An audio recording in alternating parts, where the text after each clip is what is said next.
le cours sur les bases de données relationnelles. Alors je vous préviens tout de suite, c'est pas mon plus grand domaine d'expertise. J'ai fait un premier cours en fin 2017, si je me trompe pas. Ouais, 2017 j'en ai fait un peu, un tout petit peu. Et j'ai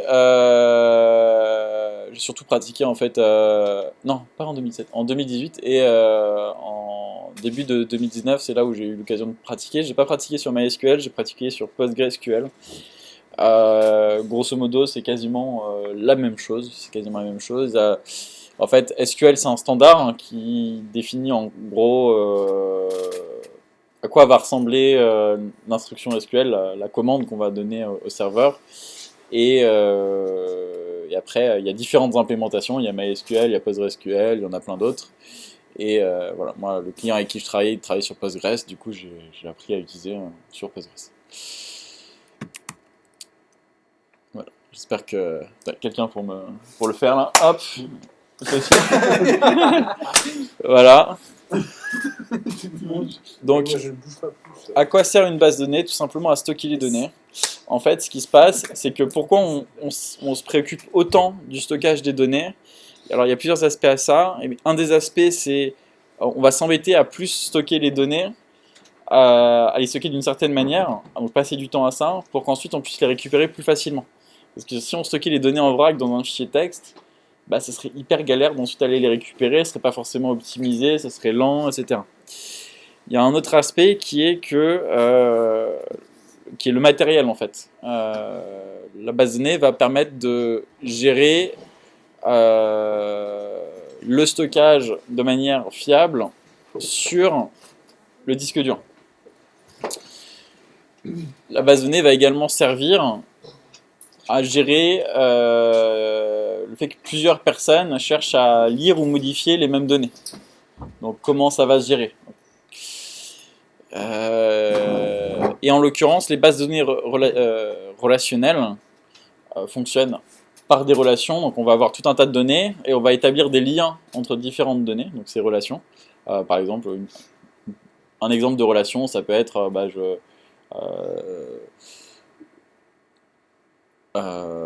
je suis un étudiant et mon école c'est la Wild. Voilà. La relation entre l'école et l'étudiant, c'est l'étudiant va à cette école. Voilà. C'est un exemple de relation. Et pour récupérer ou manipuler ces données, les bases de données relationnelles généralement utilisent du SQL. Voilà. En fait, on va faire une requête à la base de données SQL. Et en fait, ça va juste être une chaîne de caractères qui a du sens pour la base de données qui va pouvoir nous donner une réponse. De la même façon qu'en fait, on va faire une requête au serveur et il va nous donner une réponse, bah là c'est pareil pour la base de données, c'est le même principe. Donc, comment ça se passe? Toutes les données en SQL vont être en base de données relationnelle vont être stockées dans des tables, donc une sorte de spreadsheet en fait, de gros Excel, avec en haut de chaque colonne le nom de l'information. Et sur chaque ligne, après, ça va être une nouvelle valeur. Donc, ces colonnes, on appelle ça des champs. Chaque, en quelque sorte, spreadsheet, on appelle ça une table. Et chaque table, en fait, concerne une donnée. Par exemple, on va avoir la table utilisateur, on va avoir la table école, on va avoir la table entreprise, on va avoir la table peu importe. Et alors je ne le savais pas, je l'ai découvert avec ce cours, chaque ligne s'appelle un tuple, un tuple. En fait, dans certains langages de programmation autres que JavaScript, ce qui ressemble à un tableau en JavaScript, dans d'autres langages, ils appellent ça un tuple. Voilà. En gros, c'est une liste de données qui n'ont pas de nom. En l'occurrence, effectivement, dans une base de données relationnelle, une ligne n'a pas de nom, c'est le haut de la colonne qui dit que la première colonne, en fait, c'est l'ID, la deuxième colonne, c'est le last name, etc. Sur cet exemple. Et la quasi-totalité du temps, chaque ligne a un identifiant unique, qu'on appelle l'ID, Et dans les bases de données relationnelles, on appelle ça la clé primaire. C'est vraiment parce qu'en fait, il peut y avoir d'autres types de clés derrière, d'autres ID qui nous permettent par exemple de faire des références à d'autres tables. Ça, on va le voir plus tard. Voilà, ça c'est vraiment du vocabulaire. De quoi?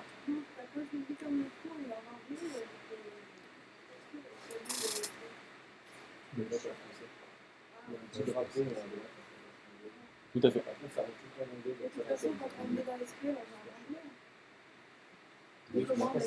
Oui, les commandes sont forcément en anglais. C'est pas toi qui fais les PowerPoint, du coup?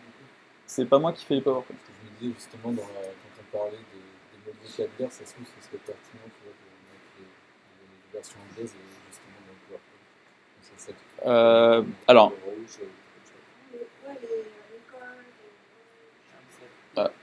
table c'est table, champ c'est field, la ligne on appelle ça row en général, ou record également. La clé primaire on appelle ça primary key et l'identifiant ID. Pour la clé primaire, donc c'est un ID unique par table. Mais par contre, est-ce que sur deux tables différentes, tu peux trouver un ID commun, genre par exemple 1 et 1? Oui, bien sûr. C'est-à-dire que par exemple, tu vas avoir l'utilisateur 1 et tu vas avoir l'école 1. Ok. C'est pas un problème. Voilà. Il y a d'autres bases de données où l'ID, par exemple, ça va être un hash, une suite de caractères en quelque sorte aléatoire qui permettra d'avoir une sorte d'unicité et ce ne sera pas 1, 2, 3, 4, 5, 6, 7, 8, 9, 10, etc. jusqu'à ce que. À l'infini. C'est. Il n'y a pas de notion de domaine dans une base de données. Alors.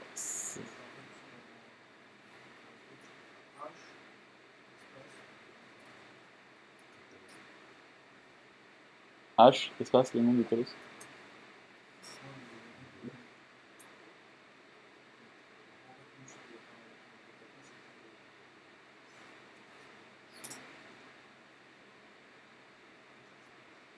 Il n'y avait pas plus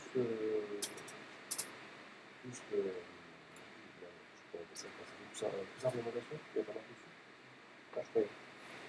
Alors, ça me dit rien, faudrait que tu le retrouves pour qu'on en discute. Ouais. Donc là, par exemple, on a la table chevalier qui a un ID, un last name, un first name et un âge. Et visuellement, ça ressemble à ça. C'est comme un Google Spreadsheet ou un Excel. Ça ressemble exactement à ça. Quelques noms de bases de données que je peux vous donner en exemple. SGBD, système de gestion de bases de données, c'est pas un acronyme très courant.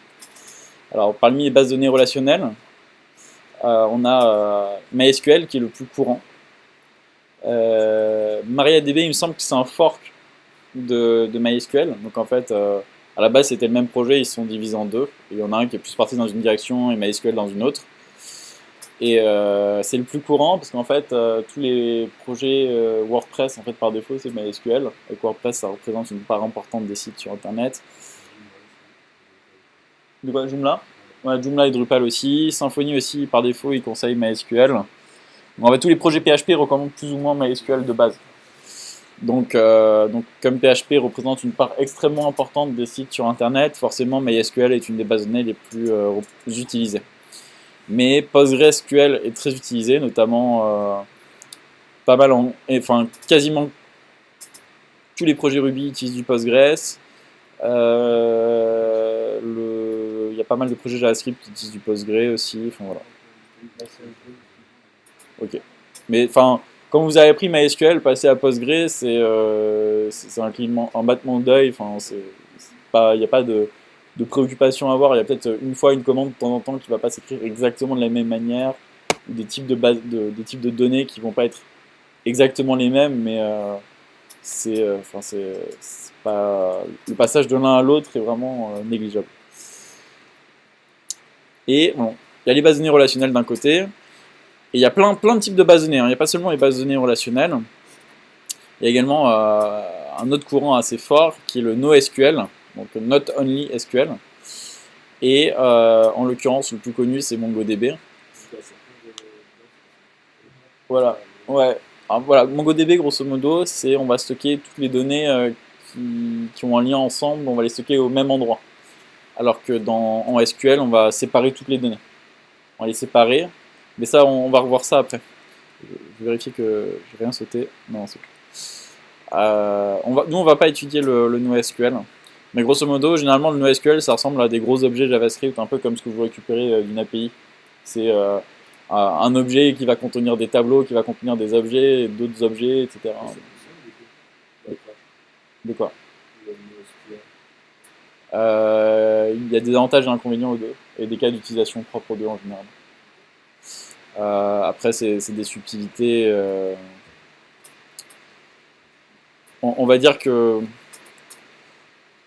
c'est plus. La plupart des cas sont plus simples à gérer en SQL. Enfin, on va dire, c'est plus simple d'utiliser Mongo, mais quand il y a des cas complexes à gérer, on va dire il y a moins de risque de se prendre les pieds dans la base de données quand on travaille en SQL.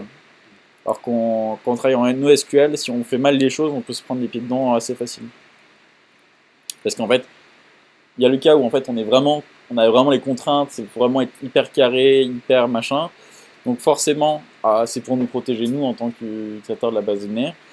Et dans un autre cas, on a Mongo ou autre base de données NoSQL où il y a beaucoup moins de structure, donc beaucoup plus de liberté, donc beaucoup plus de possibilités de faire n'importe quoi.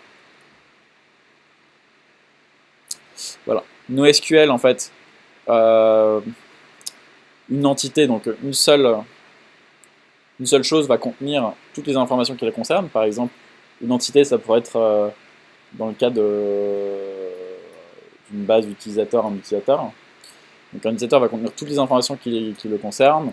Donc les informations sur son école, les informations sur les cours qu'il a suivis, par exemple. De quoi les informations sur, je sais pas, ses informations de contact, sa présence, etc. Tout va être regroupé au même endroit. Voilà.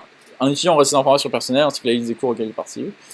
Donc, l'avantage, c'est que toutes les informations sont au même endroit, donc on fait une seule requête, on va faire une seule demande pour récupérer les données, on aura tout.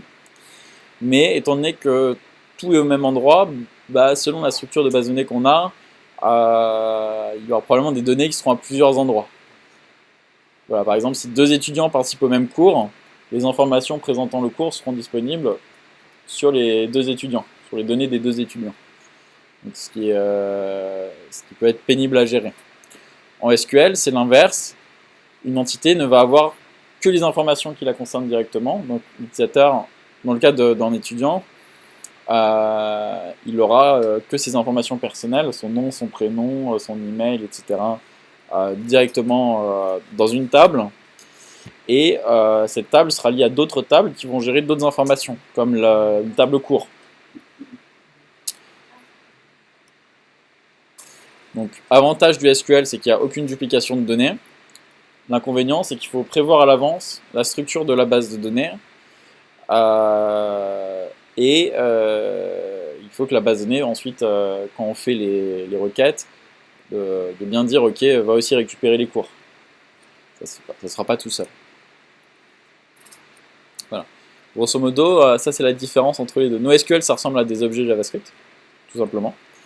Donc par exemple, là on a le chevalier Arthur, qui aura pour nom Arthur Pendragon, qui aura 40 ans, et dont le royaume, c'est l'ogre, la capitale c'est Camelot, et les habitants, il y en a 100 000. En fait, les informations du royaume de Arthur seront dans l'entité chevalier. Le dollar, C'est... non, c'est rien, enfin c'est un nom de clé comme un autre. Je suis même pas sûr que ce soit une... Non, c'est pas une faute de frappe, mais je suis même pas sûr que ce soit un vrai extrait de NoSQL. C'est plus un exemple. Et là en SQL, par contre, on va dire, ok, là on a une table chevalier qui a une colonne ID, une colonne name, une colonne âge et une colonne royaume, avec 2 entrées, Arthur Pendragon, Léo Léodagan, qui ont chacun telle info, telle info, telle info, en ID et tout. Et là, vous voyez, un royaume, c'est marqué 1, là c'est marqué 2. Et bien en fait, ça veut dire que Arthur Pendragon, son royaume, c'est le royaume d'ID 1, dont le nom est Logre, dont la capitale est Camelot, et dont les habitants sont 100 000. Et Léodagan, son royaume, en fait, c'est le royaume d'ID 2, donc Carmélide, capitale Caroèse, les habitants 50 000. Exactement, voilà. C'est en fait c'est les relations vont être exprimées par des jointures entre différentes tables. Comment les tables sont liées entre elles. Voilà. Donc ça, c'est pour installer MySQL sur votre machine. Alors moi, je l'ai déjà installé sur ma machine. Ensuite, pour pouvoir écrire des requêtes SQL, pour pouvoir écrire du SQL, en fait, tout simplement, il va falloir lancer le client MySQL.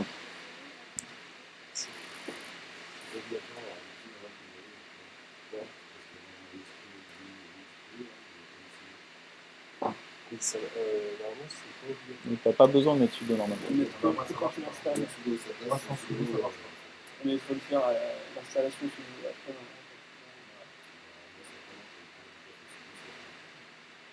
C'est pas normal. Enfin, c'est dangereux de mettre des sudo sur des commandes qui ne devraient pas avoir sudo. Alors ça veut dire que vous avez probablement oublié de mettre sudo sur la commande d'installation. Ok.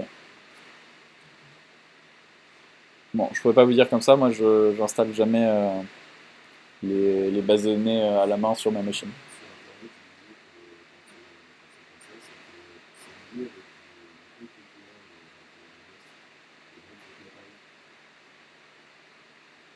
Ah non, faut pas te mettre en route. Mais enfin, quand tu as un utilisateur sur ton OS, faut toujours rester sur l'utilisateur, faut éviter de passer en route.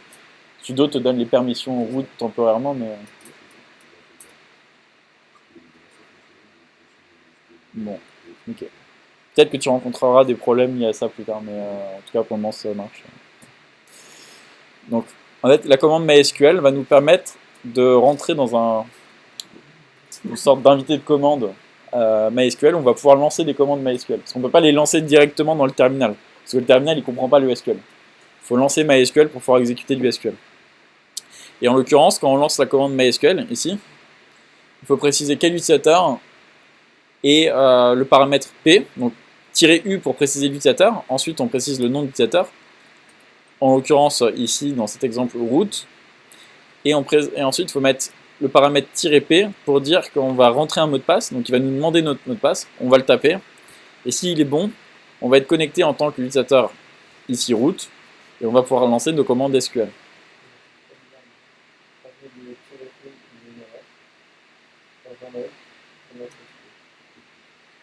Mais toi, c'était sur Windows aussi, donc c'est peut-être différent.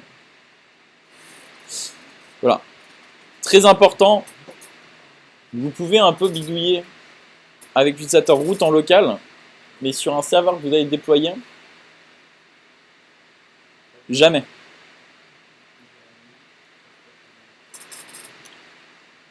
Il ne faut jamais utiliser root en production, c'est une faille de sécurité. C'est-à-dire que je ne saurais pas te donner les détails, il y a beaucoup de choses, c'est des pratiques où ils disent qu'il ne faut jamais le faire et n'oubliez pas gratter plus loin. C'est non, mais il y a beaucoup de choses, je sais pas en fait. Je l'avais cherché à une époque, je t'avoue que je me rappelle plus trop. On va chercher. On va regarder ensemble. Euh, Ah,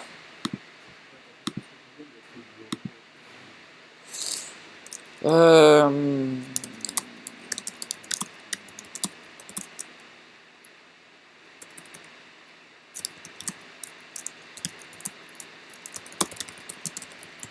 Alors, pourquoi ne pas utiliser l'utilisateur root en production? Euh,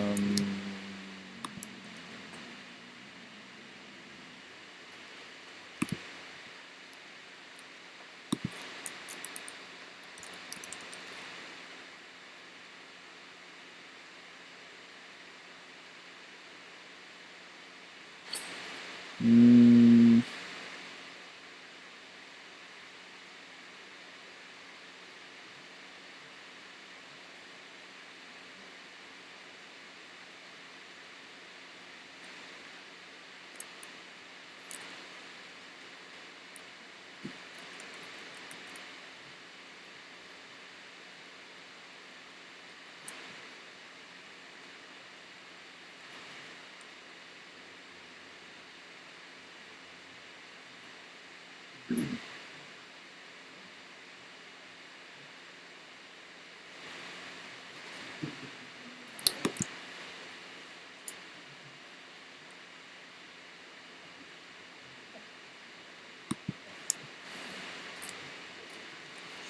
Non, faudrait que je cherche plus en détail, là, comme ça.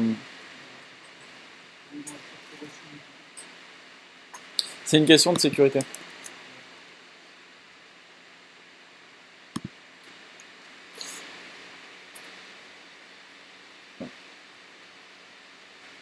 Donc, voilà. SQL, c'est l'acronyme qui veut dire Structured Query Language. Voilà. Langage de requête structuré. Avec ce langage, on va pouvoir, en fait, demander à la base de données de réaliser un certain nombre d'actions. Ça va nous permettre d'interagir avec la base de données. Ça va nous permettre de créer différentes tables, rajouter des champs dans les tables, les modifier, les supprimer, récupérer des données, modifier des données, supprimer des données, en ajouter, lier les données entre elles. Voilà, ça va nous permettre en fait, on ne va pas toucher directement au fonctionnement interne de la base de données. En fait, on va faire des requêtes à la base de données, c'est elle qui va faire les changements.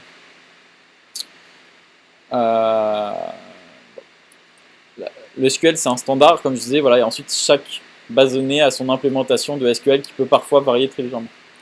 Tu as une question?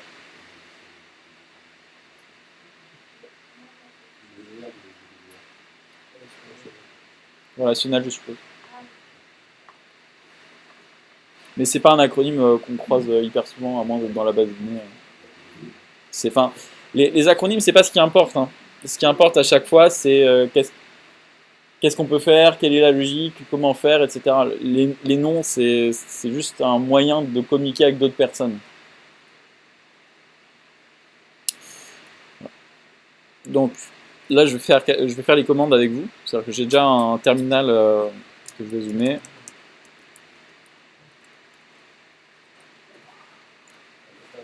Je vais... j'aurais dû clear avant. Je vais quitter.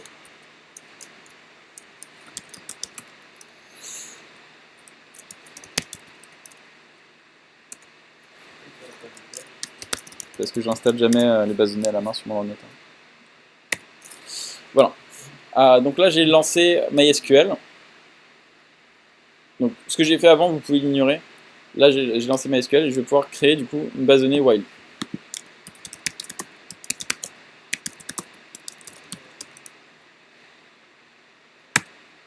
Voilà, parce que là, par défaut, en fait, j'ai lancé MySQL, mais il n'avait aucune base de données. Donc maintenant, j'ai créé la première et je vais pouvoir faire la suite de l'exercice. Donc, là, dans une requête, il y a plusieurs mots-clés.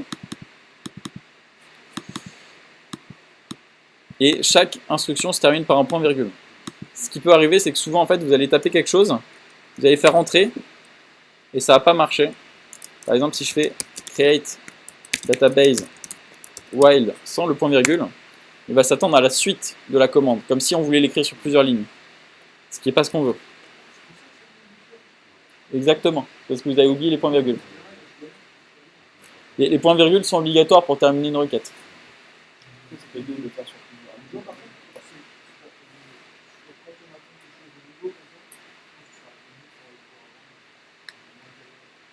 Mais la galère fait partie du processus d'apprentissage. Le fait de vous faire galérer en premier avant est volontaire.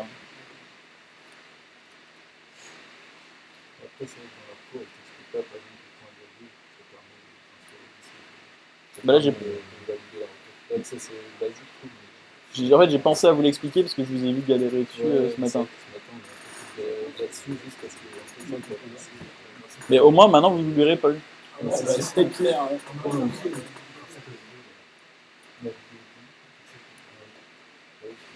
Voilà.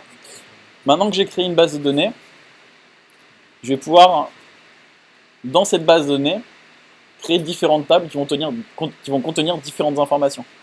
En fait, chaque projet va avoir une ou plusieurs bases de données. Et chaque base de données va contenir plusieurs tables. Par exemple, imaginons, moi j'ai mon client, je vais prendre des Quable et j'ai TeamDrill. Eh bien, je ne vais pas mettre mes deux clients dans la même base de données. Non, je vais avoir ma base de données pour tel projet de Quable. Et je vais avoir ma base de données pour tel projet de TeamDrill. Et dedans, ils auront chacun des tables pour les informations qu'ils doivent stocker. Par exemple, TeamDrill va avoir sa base d'utilisateurs, sa base de données dans laquelle il y aura une table d'utilisateur. Quable aura sa propre base de données dans laquelle il y aura sa propre table utilisateur. Probablement qu'il y aura dans Quable, par exemple, il y aura une table offre parce qu'ils font du e-commerce. Et probablement que TeamDrill aura une table... mince, j'ai oublié le nom. Une table des messages qui ont été envoyés parce qu'ils font un chatbot. Voilà. Donc en l'occurrence, là, maintenant que j'ai créé la base de données Wild, je vais créer une base de données la table étudiante. J'aurais bien aimé pouvoir copier ça. Ok. Donc là, create table. Là, le retour à la ligne va pouvoir être utile. J'ai spécifié du coup les informations. Si vous avez des questions, posez-moi les questions plutôt. C'est quoi la question?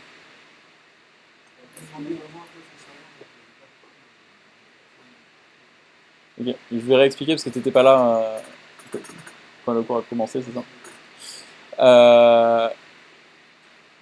En fait, le problème que résolvent les bases de données sont le stockage sécurisé des données, la persistance des données. C'est-à-dire que quand ton application, tu la lances et que tu stockes des données en mémoire dans des variables, bah, c'est temporaire. Tu coupes le programme, les données, elles sont perdues. Donc, il faut persister les données physiquement, sur quelque chose qui est capable de stocker les données dans la durée, pour que quand l'application elle meurt ou qu'il y a plusieurs applications qui essaient d'accéder à ces données, ça le permette, etc. En fait, c'est le logiciel qui va permettre de stocker et de rendre les données accessibles. Alors, chaque base de données aura un système d'authentification, mais l'authentification se fait aussi sur la couche logicielle. Mais ça, c'est un autre sujet.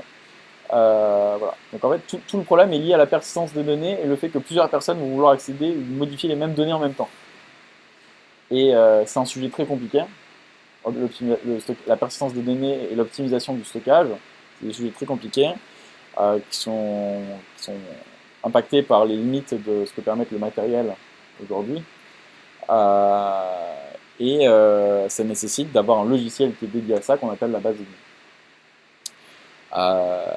Il y a aussi des problématiques logicielles. Donc là, tous les embêtements qu'on se trimballe avec SQL, qui est de dire, ok, on va avoir telle information qui va être de tel type, telle information qui va être de tel type, stockée dans telle table, de telle manière, qui aura tel lien, etc. C'est pour ensuite faciliter le travail. Faire en sorte qu'on ne se prenne pas les pieds dans ce qu'on fait plus tard. Et qu'on ne perde aucune donnée. Si on perd, je sais pas, 300 utilisateurs, ça peut être catastrophique pour une entreprise. Si c'est une entreprise qui a 300 clients, en fait, elle a perdu ses 300 clients. Donc, en fait, il y a un enjeu de sécurité et de fiabilité qui est très fort. Donc, en l'occurrence, je crée la table étudiant pour stocker tous mes étudiants. Ces étudiants, ils vont avoir un ID, un prénom, un nom de famille, une date de naissance et une adresse. Et maintenant, pour que la base de données puisse optimiser le stockage, il faut que je dise le type de chaque information. Mais attends, j'ai essayé sans majuscule, ça marche pareil.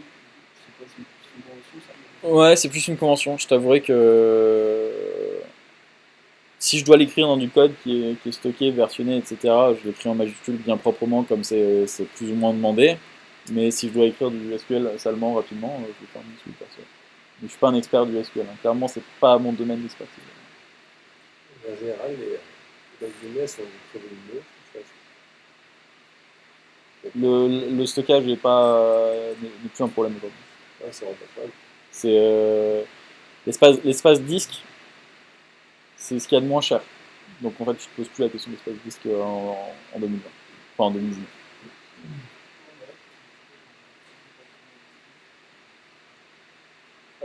Non, je ne suis pas trop SQL tout court, parce qu'en fait, comme à la base, je viens du design et de la conception d'interface, je suis arrivé progressivement à la base de données, mais c'est tard dans mon parcours professionnel, je suis arrivé à la base de données, donc c'est un domaine où j'ai moins d'expérience. Alors du coup, quand tu dis je suis pas très bon en SQL, ça veut dire quoi? Parce que quand tu dis que tu n'es pas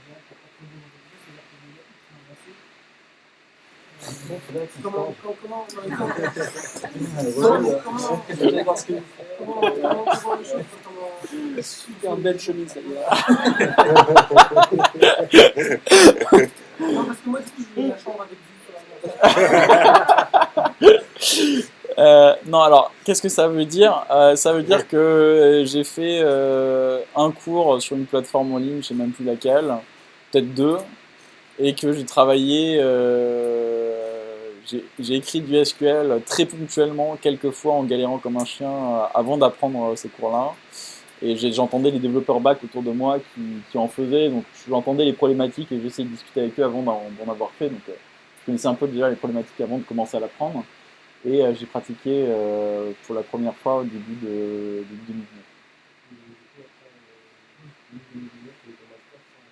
2019. Non, non, donc, en fait, en gros, grosso modo, je suis pas autonome en SQL, il me faut un navigateur où je peux chercher ce que je veux faire. Bon, en général, moi j'ai le réflexe. Oui, je pourrais utiliser les quêtes, mais ce que je veux dire, c'est que dès que je vais vouloir faire quelque chose, je vais regarder la référence. Par exemple, comment on écrit un insert, je vais l'avoir à côté de moi, et je vais me faire, ah oui, c'est vrai, on écrit comme ça, et je vais l'écrire.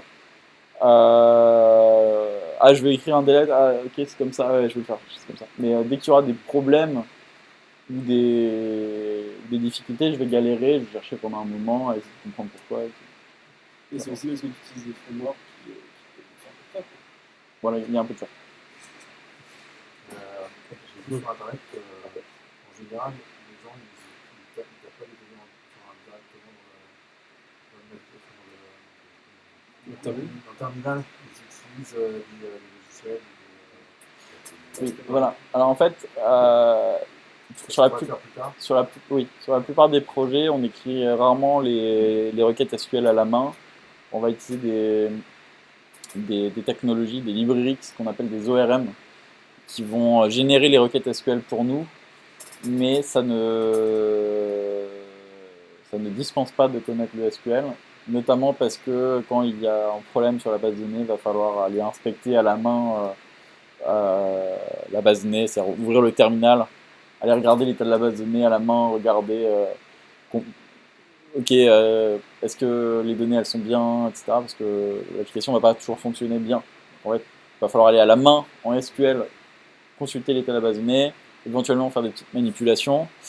C'est important parce qu'il faut connaître les différents types d'état de base de données, les types de données que tu peux avoir et tout ça, parce que c'est des contraintes importantes. Et il faut comprendre la notion de relation, de jointure et tout ça, que tu n'apprends que si tu étudies le SQL. C'est pour ça que aujourd'hui, quand je dois écrire des commandes SQL, j'ai toujours la référence à côté pour pouvoir les écrire sans faute. Mais en pratique, dans une vraie application web, tu as cette couche ORM qui va faire les requêtes pour toi. Donc en l'occurrence, ici l'ID, c'est un entier, integer, int. C'est une clé primaire, donc primary key, qui dès qu'on ajoute une nouvelle entrée dans la base de données, cette information va s'auto-ajouter elle-même et elle va se baser sur la précédente valeur plus 1. Donc par exemple, si on n'avait qu'une seule entrée dans la base de données, il faut que je fasse attention au terme que j'emploie. Dernière entrée dans la table, on n'en avait qu'une, et qu'on en rajoute une autre, elle va automatiquement, l'ID de la deuxième va automatiquement passer à 2, sans qu'on ait à le rajouter à la main, et se dire, ah oui, c'est vrai que la dernière c'était tant. Et là, on dit que l'ID, il a une contrainte, il doit forcément être renseigné, il ne peut pas être nul. On peut l'utiliser 10 en 10 par exemple, ça. Aucune idée. Est-ce que ça peut être bien pas seulement pour l'ID? Je sais pas si tu peux configurer le auto-increment pour qu'il fonctionne de 10 en 10. Par contre, tu peux dire que ton ID c'est pas un entier et qu'il suit une époque. Ça, c'est possible.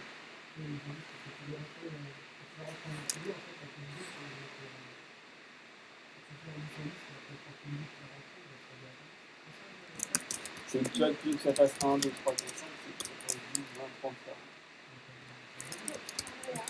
Oui. Non, mais dans les données.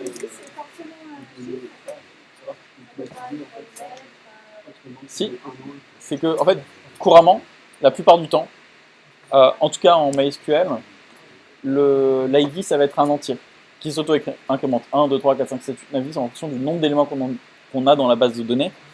Mais dans d'autres bases de données, ou dans certains cas, tu ne vas pas mettre d'ID sous forme de nombre dans ta base de données, dans ta table, pardon, tu vas avoir autre chose. Par exemple, dans du MongoDB, par défaut, ce n'est pas un entier qui s'auto-incrémente. Ça va être ce qu'on appelle un hash, c'est-à-dire une suite de caractères semi-aléatoires, de chiffres et de lettres, qui est unique et qui risque pas d'être réutilisé par un autre truc. Ici, tu fais une boîte pour des produits au supermarché. Est-ce que l'ID, ça pourrait être un code barre? Est-ce que le code barre est unique? C'est-à-dire qu'un même produit, est-ce que deux produits peuvent avoir le même code barre? Donc si tu es sûr et certain que c'est unique, tu peux l'utiliser. Il faut que ce soit unique en fait. À ce moment-là, je ne marquerai pas. On a deux plaques de beurre. C'est la même C'est le beurre. Donc, dans votre histoire de code barre, le panier de notes, on va pas marquer auto-incrément, c'est pas des... Alors c'est une très bonne remarque. Effectivement, si pour le type de produit, par exemple, tu as la plaquette de beurre, telle plaquette de beurre, alors effectivement, il peut y en avoir plusieurs, hein, ou différents codes barres, voilà. Mais du même code barre, tu peux avoir plusieurs plaquettes de beurre qui seraient vendues. Tu vois. Mais dans ce cas-là, ce serait un autre problème. Mais en tout cas, pour ta plaquette de beurre, tu pourrais utiliser le code barre vu qu'il est unique. Voilà, comme ID de base de données. Après, je sais pas. Ça, c'est des problèmes qui ont déjà été analysés par les gens qui font du e-commerce. Donc, ils ont déjà. Faudrait demander à quelqu'un qui fait beaucoup d'e-commerce. Qu'est-ce qui est généralement utilisé en ID de base de données? En fait, voilà, la question c'était juste par rapport qu'est-ce que tu tapes dans la vie? Là, tu tapes int primary, ici, il n'y avait pas de auto-increment. Ok. Et int primary, Alors, int, c'est integer, ça veut dire entier en anglais. Donc, c'est en gros, c'est un chiffre 1, 2, 3, 4, 5. Il n'y a pas de 1,2 ou je sais pas quoi. C'est des entiers. Et du coup, dans ton cas, un code barre, c'est du texte. Parce que généralement, c'est des chiffres avec des tirets ou des choses comme ça. Donc, on n'aurait pas mis integer, on aurait mis texte. Enfin, en l'occurrence, varchar. Il faudrait regarder les types de base de données, lequel est le plus adapté. Et ça serait primary key quand même, parce que c'est le champ en base de données qui identifie de manière unique que cette ligne, c'est cette ligne et pas une autre. Auto-increment, du coup, on ne pourrait pas l'utiliser parce que c'est pas un entier, il me semble.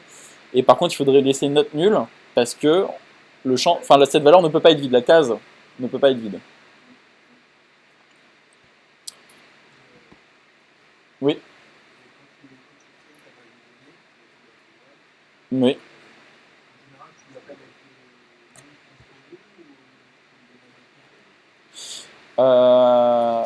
Généralement, tu l'appelles avec le nom de ton projet, mais ça arrive de me donner un autre nom. Oui, c'est ça. Alors, là, je viens de me rendre compte que j'ai fait une erreur. Est-ce que vous pouvez dire l'erreur que j'ai faite? Non. Là, c'est parce qu'il y a plusieurs lignes, donc c'est bien une virgule.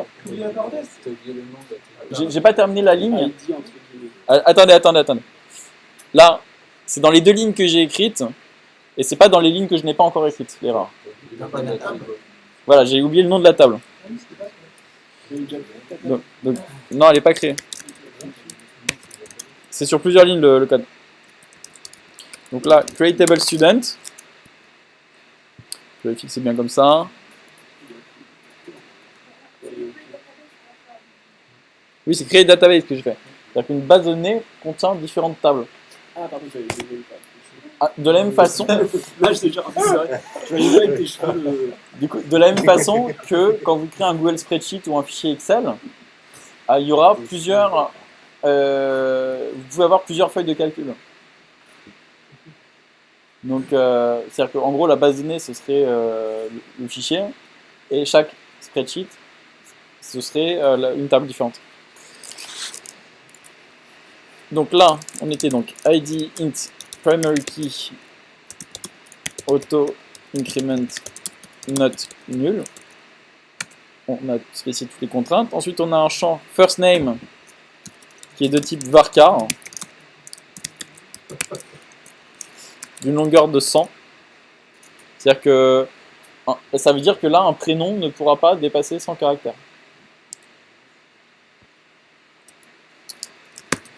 Last name, varchar, il a mis quoi lui? 150. Voilà. Birthday.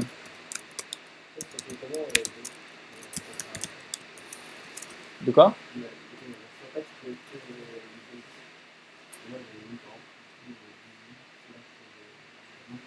Oui, parce que toi, tu l'écris sous forme de champ texte, je suppose. Il y a un type date dans les bases de données qu'il faut utiliser.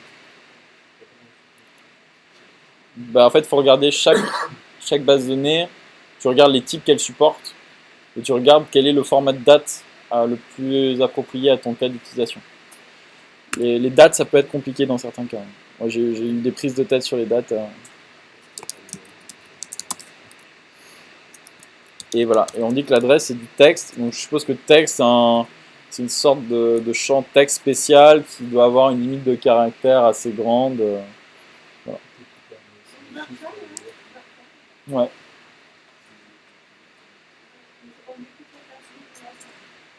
Voilà. Varchar, ça veut dire que c'est du texte qui a une certaine longueur. Voilà. Mais en fait, pareil, ça je le sors parce que ça vient de l'exemple. Mais dans le cas où moi j'ai besoin d'en faire à la main, je vais aller regarder les types existants de la base de données que j'utilise et je vais les lire un par un et je vais me dire ok, est-ce que celui-là c'est le plus utile dans mon cas parce que j'ai pas un niveau extraordinaire. Adresse texte, voilà. On va fermer les parenthèses. Hop, et on va mettre un point virgule. Et voilà. Ok. Donc, Voilà. voilà. Là, j'ai créé une base de données wild, mais je n'ai pas pensé à l'utiliser. Donc là, il faut que je dise, ok, là je travaille sur la database wild. Oui.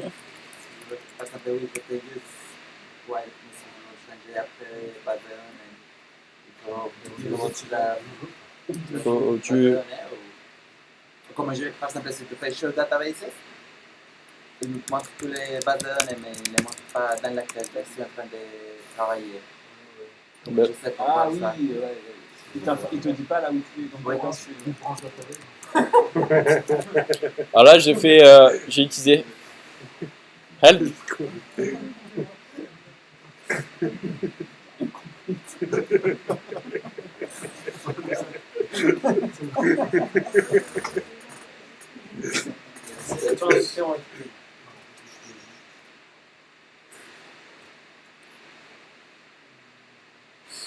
Bonne question, faut chercher.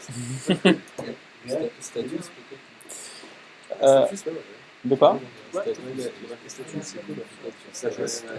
Ouais, on va voir ce que ça donne. Ah bah voilà, sur un database. Status. C'est tout simple. C'est comme sur la console d'IOS. Bah, en plus, tu as toutes les infos. Ouais. Ok. Mais il y a certainement un autre moyen plus court de trouver quelle est la base de données qu'on utilise.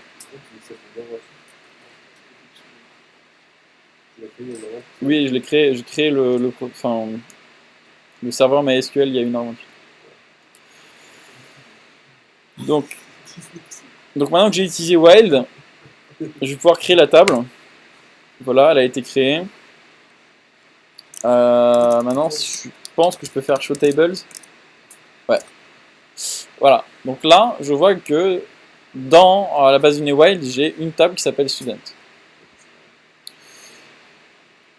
Describe.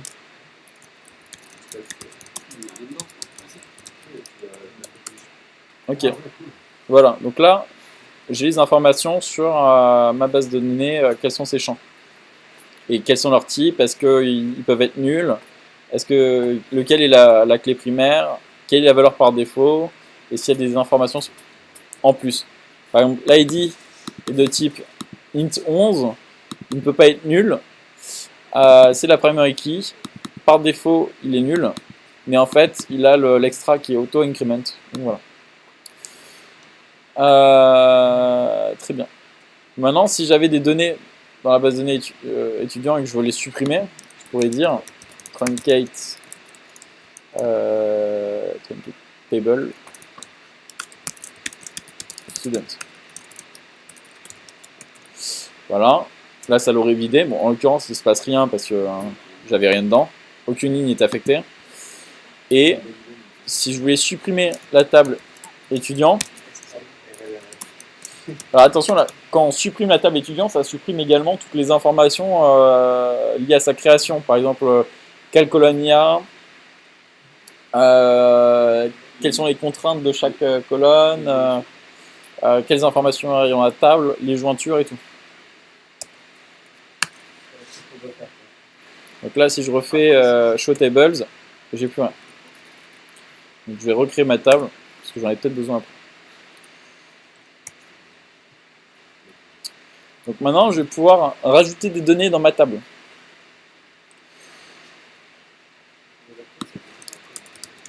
De quoi? Donc, insert. Donc là, j'insère dans student les informations qui sont le first name, le last name et le birthday. Et je dis que les valeurs pour ces trois informations sont on va reprendre les informations de l'exemple. Arthur Pendragon 1984 0122.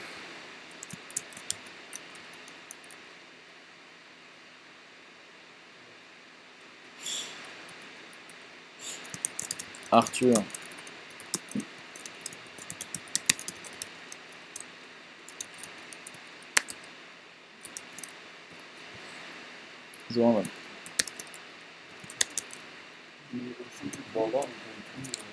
Ça, tu peux pas le mettre à la création de De quoi? ça, tu peux pas le renseigner directement à la création de ta table. Quel champ il y a dedans? Voilà, ça, ce que tu viens de mettre là, les valeurs. Non, c'est des commandes différentes pour créer les tables, mettre à jour les tables. Alors, en fait, il y a des gens qui utilisent tout le monde utilise des en fait, déjà, tu vas jamais manipuler ta base de données à la main. Un développeur ne va jamais toucher à sa base de données à la main, en fait. Sauf pour éventuellement visualiser les données, et encore, généralement, il va utiliser un outil graphique qui va mettre en forme les données. Et en fait, ces requêtes-là seront utilisées par ton application, sous le capot, en fait. Tu vas ouvrir le capot et tu verras, ah oui, effectivement, il lance des requêtes. Tu refermes le capot et en fait, tu t'en fous.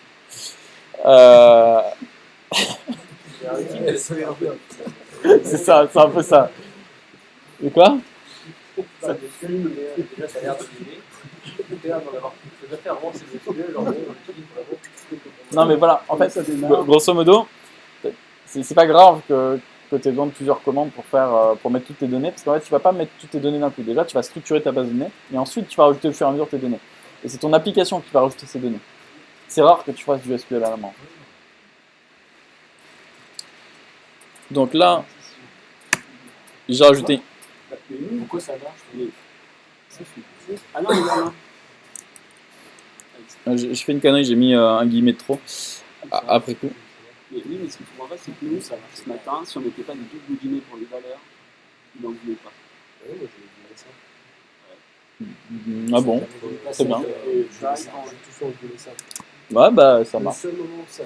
Bah ouais, mais on l'a pas. Je sais pas. Je dois mettre les valeurs dans l'ordre. Le seul moment où Oui, voilà, il faut mettre les valeurs dans le bon ordre. L'ordre est important ici. First name d'abord, last name, birthday. C'est comme ça qu'il arrive à reconnaître que en fait Arthur c'est bien le first name. C'est parce que c'est le même ordre. Si jamais alors, une personne peut avoir qu'un seul first name du coup. Tu sais, c'est comme un spreadsheet, c'est comme un Excel. Si tu as une colonne first name, tu ne peux pas mettre plusieurs prénoms à une même personne.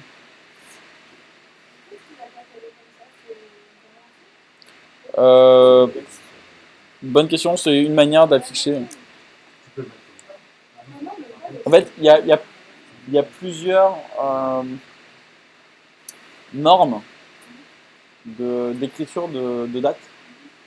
En l'occurrence, ce format-là est supporté, mais il y a d'autres manières d'écrire qui sont probablement supportées par la base de données. Je sais pas. On peut essayer sur la deuxième personne. Ça aurait marché parce qu'il n'y a pas assez de texte. Ah, j'ai Bon, on va ajouter une nouvelle personne. Tanguy, par exemple. Tanguy. Tanguy Pendragon.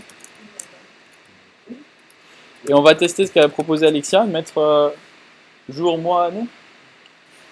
Il va peut-être nous cracher à la figure, mais c'est pas grave. 11.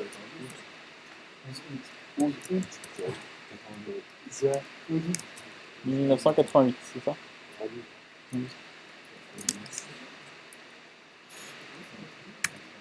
Voilà. Je suis une erreur. Voilà. Là, il accepte pas ce format de date.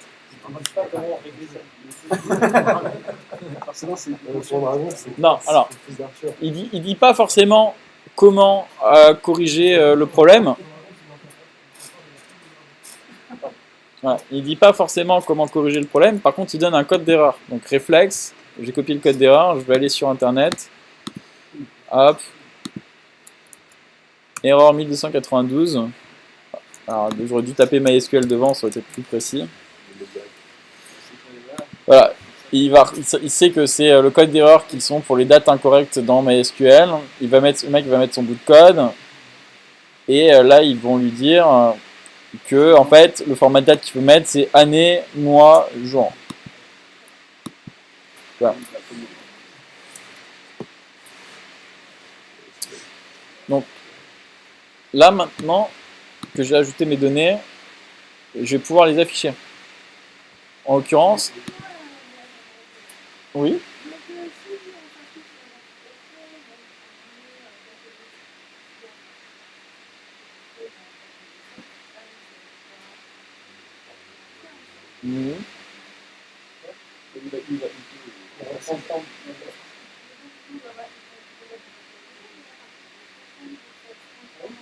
Tout à fait. Si jamais tu devais écrire tes requêtes SQL à la main, il faudrait que tu transformes la date 01 12 80 je sais pas quoi en 1980 machin 12 01.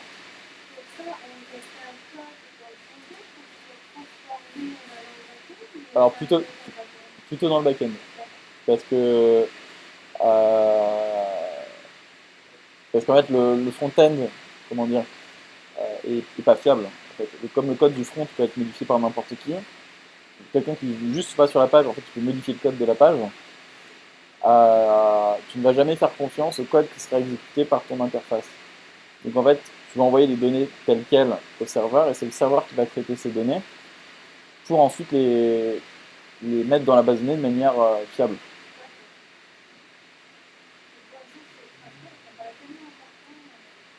Ah oui, non, c'est sûr. Mais en fait, généralement, c'est la couche logicielle qu'on n'a pas encore vue, qui va générer les requêtes SQL, qui va s'occuper de détails comme ça. Et puis généralement, c'est les dates, on va pas forcément les transmettre comme des chaînes de caractères. Ce sera transmis sous d'autres formes. Ce sera soit ce qu'on appelle des timestamps, qui seront un gros chiffre, soit des objets dates, enfin des choses particulières. Donc là, si je veux récupérer tous les étudiants de ma table étudiant, Je vais dire, sélectionne-moi tout depuis la table étudiant. Donc tout, en général, ça s'écrit par une étoile. Donc là, en l'occurrence, il me dit, bah, il y a dans ma table étudiant un ID, un first name, un last name, un birthday et un adresse. Et toutes les valeurs que j'ai, bah, pour l'instant, c'est seulement une seule ligne, et dont les valeurs sont 1, Arthur, Pendragon, 1984, 01, 22, nul. Maintenant, si j'ai juste besoin du prénom et du nom de famille, je vais pouvoir dire, bah, je veux pas tout, je veux seulement le prénom et le nom de famille de la table étudiant. En fait, l'étoile, ça veut dire je veux toutes les colonnes. Ça ne veut pas dire je veux tous les étudiants, ça veut dire je veux toutes les informations qu'il y a à voir sur tous les étudiants. Si je voulais filtrer les étudiants que je récupère, ce serait d'une autre manière. Donc là, par exemple, j'ai récupéré seulement le prénom et le nom de famille. Et je peux également faire ce que j'ai dit du coup, qui est le filtrage. Je vais faire en 2 étapes. Alors, je récupère le prénom et la date d'anniversaire de la table étudiant, ou dans le cas où la date d'anniversaire, qu'est-ce qu'on fait comme exemple, est supérieure à 1995, 01, okay. Est supérieure à 1985. Oui, mais alors là, on n'est pas dans du JavaScript. Hein. Faut pas oublier qu'on n'est pas dans du JavaScript et que les opérateurs fonctionnent pas de la même manière. C'est-à-dire que MySQL, lui, il va certainement comprendre que ça, c'est une date et que tu peux comparer des dates.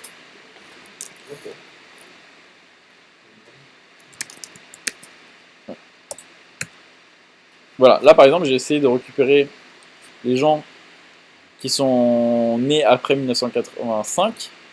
Enfin, à partir de 1985, comme j'en ai pas, ça affiche rien. Par contre, si je mets à partir de 1983, je vais bien récupérer Arthur. Donc c'est comme ça qu'on va filtrer. Là, par exemple, si j'avais des gens qui étaient nés en 1982, ils ne se seraient pas affichés. Donc si je réinsère Tanguy et qu'en fait il est bien né en 1982,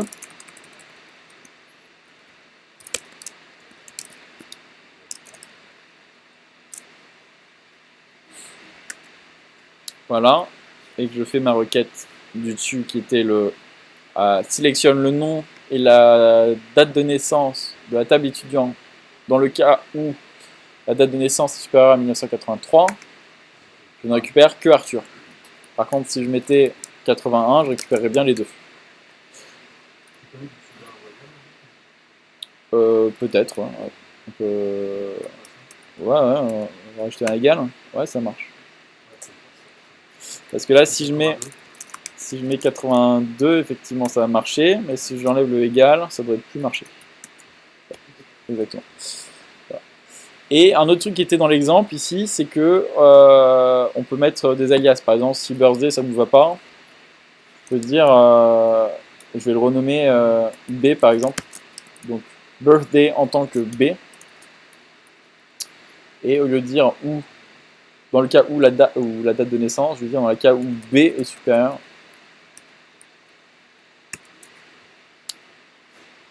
Alors je fais une erreur. B from C to B. Colonne B, une marque close. Je reprends l'exemple tel quel précisément. Ok. Bonne mission. Je ne saurais pas dire pourquoi.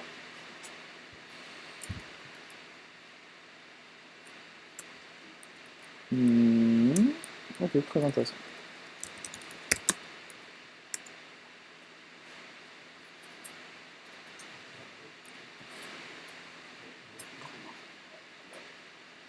Ouais. Il reconnaissait pas. Il reconnaissait pas l'alias. Bon, c'est pas grave. C'est pas hyper important.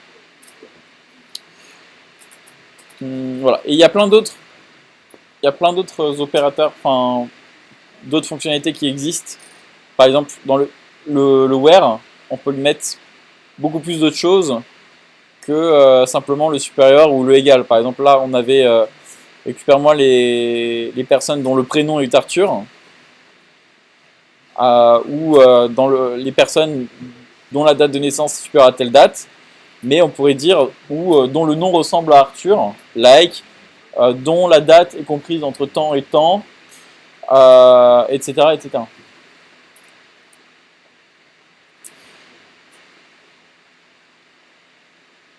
Donc là, j'ai montré comment ajouter des données, comment afficher des données. Maintenant, je vais vous montrer comment mettre à jour des données.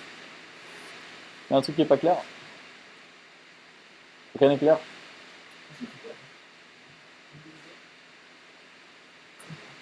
Non, j'ai pas compris. C'est clair ou c'est pas clair? Ok. Non, mais c'est pas clair. Oui, ça je sais bien. Donc, maintenant, je veux dire, ok, je me suis rendu compte que je me suis trompé. En fait, c'est pas Tanguy Pendragon, c'est Tanguy Duponchel. Donc, je vais dire update. Comment ça s'écrit? Update. Je mets à jour du coup la base de données, la table étudiant. Je vais définir le last name. Voilà ce que je vais modifier. Là, je vais dire Duponchel, comme ça. Dans le cas où l'ID de la personne est égal à 2. Bah oui, sinon si je ne mets pas un where, ça met à jour tout le monde. C'est-à-dire tout le monde va s'appeler Duponchel dans ma table d'étudiant. Et là, t'as fait une connerie.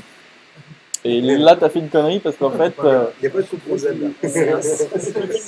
du coup, ça veut dire que si le développeur d'Odyssey fait ça, si le développeur de Odyssey fait ça, en fait, vous allez tous vous appeler Stan Duponchel, Frédéric Duponchel, Alexia Duponchel.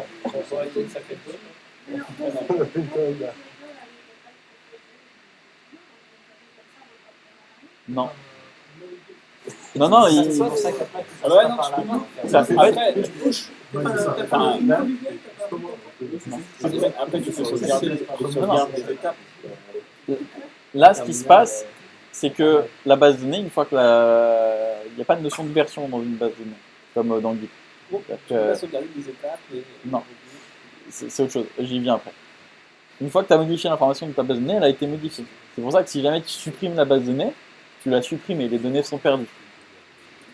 Pour pallier les problèmes le stagiaire fait une connerie, il y a un dysfonctionnement de l'application de production, etc.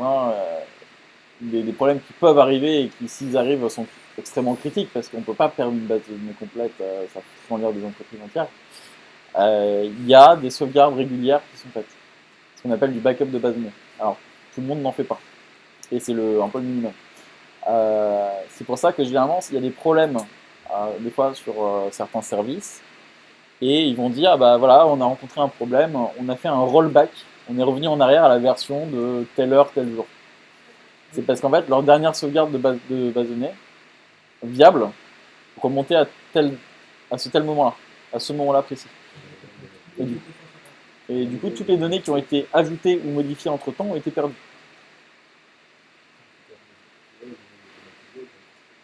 C'est ça, c'est-à-dire que bon, les backups de base de données, personne ne les fait à la main. Enfin, quand je dis backup, moi je suis du jargon professionnel, backup c'est en gros c'est une sauvegarde qui est mise de côté. C'est jamais. Enfin, il y a des gens qui le font à la main, généralement les petites entreprises ou quand c'est un peu dans l'urgence. Déjà s'ils le font à la main, c'est toujours ça le prix. Au moins une fois par jour.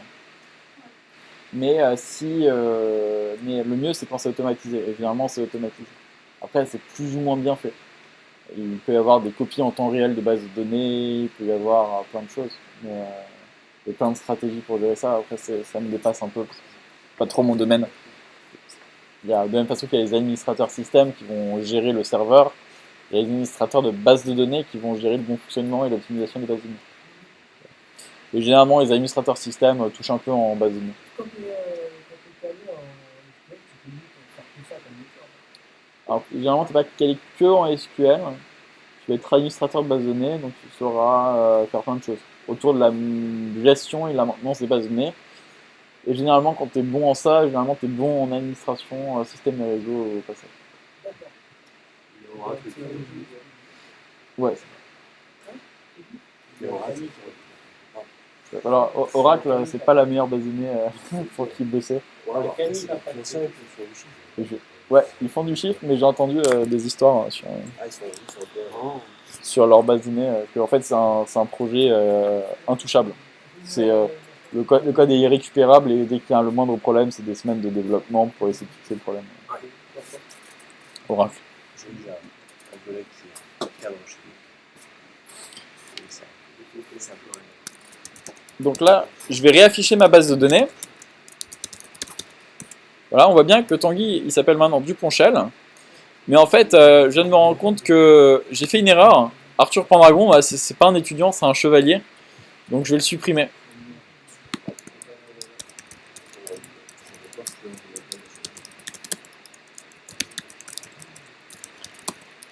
Dans ce cas-là, c'est Tanguy qu'il faudra supprimer. Exactement, where id égale 1.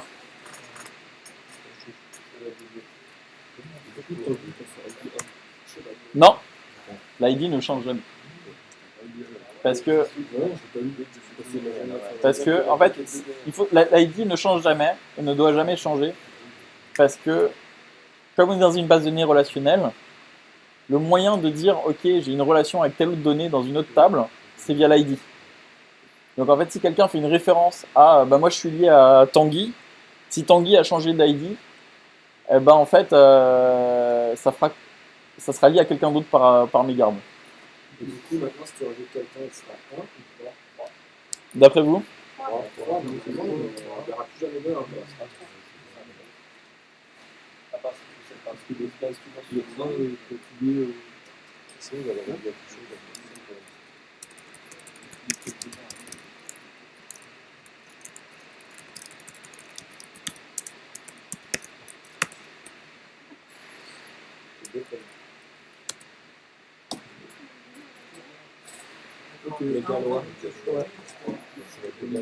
Le 1 ne sera plus jamais utilisé. C'est provençal le Gaulois. En fait, on va toujours rajouter auto-increment. La prochaine valeur sera toujours 1 de plus que la précédente. Peu importe que la précédente ait été supprimée ou pas. Exactement.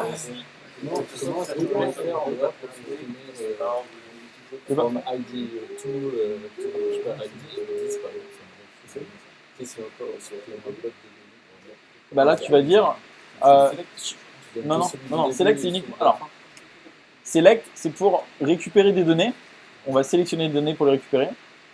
Alors, il pourrait faire ce que tu dis, mais c'est pas optimisé. Attends, je vais expliquer. Donc, select c'est pour récupérer des données. Update c'est pour mettre à jour des données. Ça, c'est pour mettre à jour des données. Delete c'est pour supprimer des données. Et insert c'est pour en ajouter. Si on veut supprimer plusieurs données, ce qui était la question d'Alex, c'est simple, on va mettre une condition, un where, dans le cas où qui touche plusieurs données. Par exemple, si on faisait ce que disait la slide du dessus, supprime les étudiants quand le nom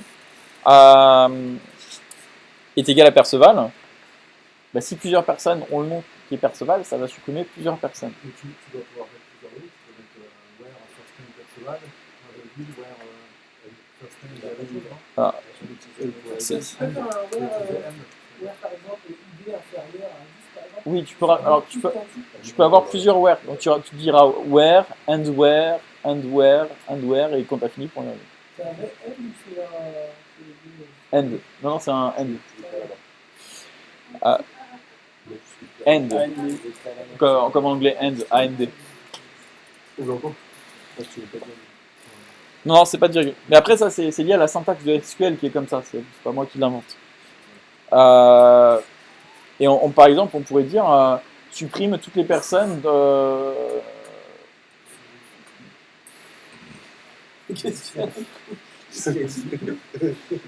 where hair color égale roux.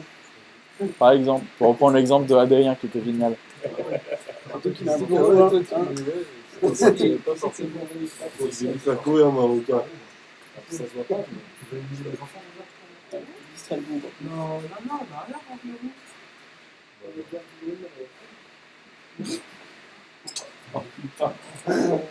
T'en as qu'une. C'est pas plus de Ouais, mais tant qu'elle ne pas. Moi aussi, j'en ai une.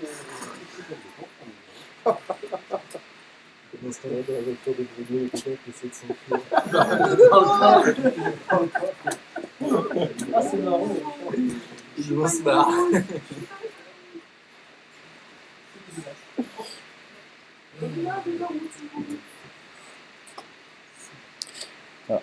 Il y a plein d'autres requêtes SQL comme la commande alter qui permet de modifier la structure d'une table. Donc par exemple rajouter des colonnes ou modifier une colonne.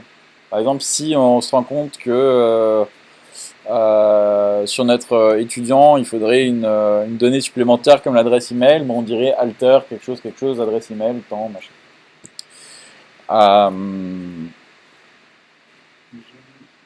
Il faut que de mal, mais c'est pas pourquoi. De quoi?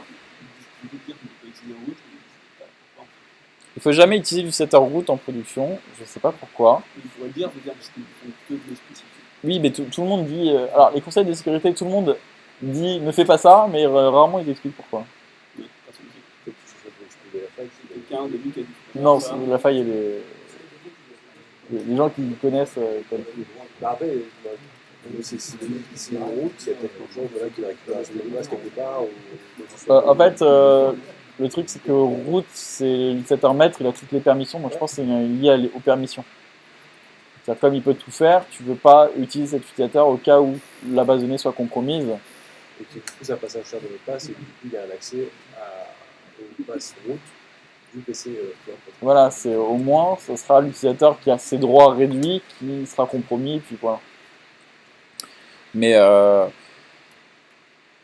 bon, voilà. Donc, mais après, il y a plein d'autres commandes. Par exemple, on va jamais utiliser root en production. On va créer un utilisateur avec son propre username, son propre password. On va pouvoir lui donner les privilèges qui nous intéressent, les droits d'accès qui nous intéressent avec Grant. Du coup, celui qui va gérer ce sera lui-même en fait un membre de sa base de données, mais c'est qu'il y aura du Bah, en fait, le premier utilisateur est créé par root. Et du coup, root, c'est un peu vieux, quoi, et en fait, il faut être... Mais comme sur une machine Linux, en fait, tu as forcément root, et l'utilisateur est créé à partir de root. C'est ça. C'est le même principe. C'est sur un serveur, faut jamais. Alors il y a d'autres problèmes. C'est-à-dire sur une machine, sur un OS, faut pas utiliser root, mais pour d'autres raisons encore. C'est-à-dire qu'on va pas utiliser root à la fois pour une question de changement de permission du fichier, parce que si jamais un fichier est attribué à root, les autres utilisateurs ne pourront pas le modifier, et c'est un problème, voire ne pourront pas y accéder. Et un autre problème, c'est que si le serveur est compromis, bah, c'est root qui est compromis, et du coup, tout le serveur est entièrement compromis. Alors que si c'est un utilisateur qui a des droits d'accès réduits qui est compromis, c'est juste à la hauteur de ses droits. Donc c'est pour ça que généralement l'application sera exécutée par un utilisateur qui aura pour rôle de faire tourner l'application et qui aura accès à seulement un dossier. Ce sera le dossier de l'application et quelques autres trucs éventuellement, mais qui seront établis. Voilà. Mais toutes ces commandes, en fait, ça sert à rien de les apprendre par cœur. Hein. Je ne les connais pas par cœur. À chaque fois que je veux faire quelque chose, je cherche sur Internet. Pour le coup, à la fin de la formation, vous en reconnaîtrez quasiment autant que moi en SQL. Peut-être pas en architecture, mais en tout cas en exécution de lignes de commandes SQL et tout ça, vous en connaîtrez autant que moi. Je m'y connais un peu plus en architecture de base de données que je m'y connais en SQL. Voilà. Maintenant, on va voir un peu les outils rapidement. On est à la fin des slides, hein, vous en faites pas. Là, pour le coup, j'étais obligé de passer par les slides parce que faire un live coding sur MySQL alors que je ne maîtrise pas, c'est un peu difficile. C'est vite. Ouais. Connexion, une base de données. Donc là, c'est ligne de commande qu'on a vue. Ça vous servira de référence. Là, il y a une ligne de commande assez intéressante qui est, imaginons, il y a des données sur une base de données. Par exemple, Tanguy a créé une base de données, a rempli des données et tout. Et Rodolphe veut les réutiliser, ces données, et pas les créer lui-même. En fait, Tanguy va faire un export de ces données. Et Rodolphe va pouvoir les importer, ces données, dans sa base de données à lui, en faisant la ligne de commande MySQL-u, le nom de l'utilisateur, -d en majuscule, le nom de la base de données, -p pour qu'on rentre le mot de passe, la flèche, et ensuite le nom du fichier à importer. C'est toi qui le crée. Par défaut, c'est root. Mais c'est toi qui crée ensuite ton utilisateur à toi. En ligne de commande SQL, juste au-dessus, avec create user. Et après, il faudrait regarder sur internet quelles sont les informations à mettre.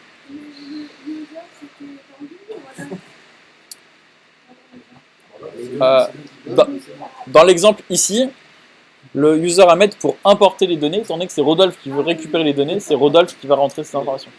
Et là, pour exporter, tu as juste inversé le sens de la flèche. Peut-être, ça serait marrant. Ce serait pas con, mais je sais pas. On n'est pas dans la Tu facilité. pourrais être développeur au framework, toi. Ouais. Ah mais parce que tu dis exporter, mais c'est pas si simple, je pense, d'exporter des données. Si. Il n'y a pas de raison. Pas via le terminal. Je veux dire. Ah non, je pense que c'est certainement l'inversion du truc, comme tu l'avais. Tu as un fichier déjà créé. Non, ça va le créer, Ça le crée, quand même. potentiellement. Hein. Faut voir. C'est le malin, il fera pas le C'est le malin. Ah ouais, malin, c'est vrai.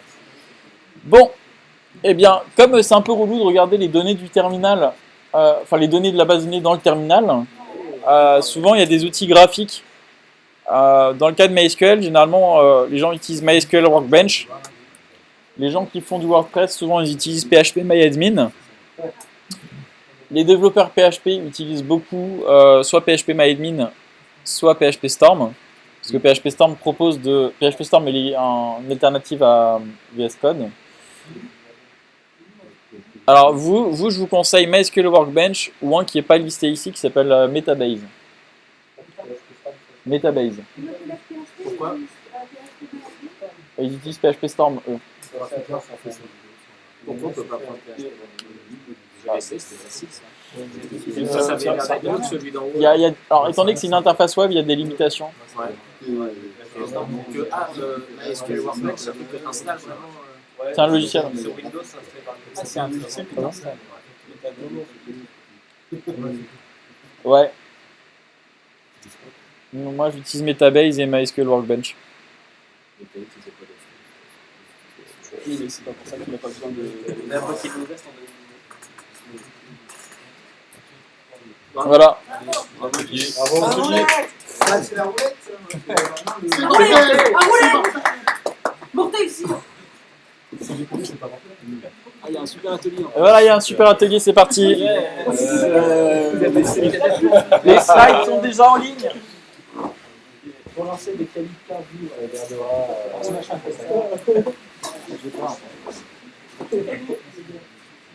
La roulette.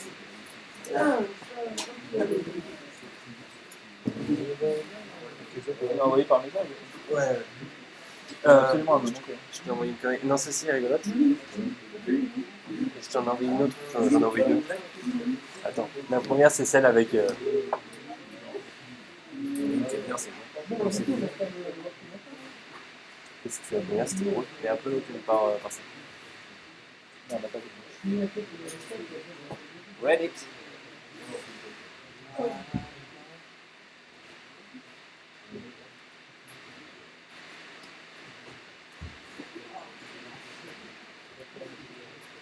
Ça te plaît?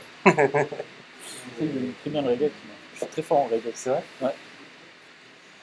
Ça m'a, au début, c'est du cinéma pour tout le monde. Hein. Et jusqu'au jour où je me suis dit, bon, je vais me faire des cours de reggae jusqu'à ce que je maîtrise le reggae. Après, il y en a qui sont plus ou moins ça. Ouais, je suis très fort en reggae. Donc, Le deuxième, tu vas avoir sur Slack, normalement, sur Slack, tu vas en avoir un, ça va. de quoi? Je t'en ai envoyé un deuxième sur Slack.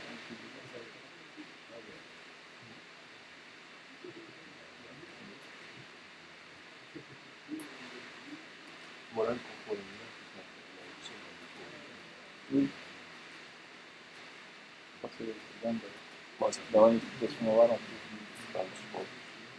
J'ai regardé, j'ai sorti une vidéo là sur React pour faire un use reducer avec. Oui. J'ai vu c'est la demande. Qui? C'est un tuto qui vient de sortir sur la Ah oui, oui. Oui, c'est Use Reducer, c'est inspiré de Redux. D'accord. Ok.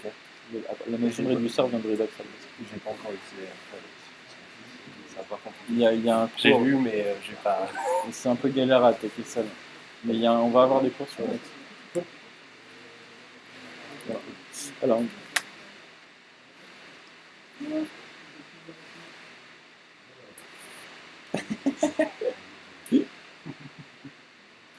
Le cheminement est bon quand même. Hein.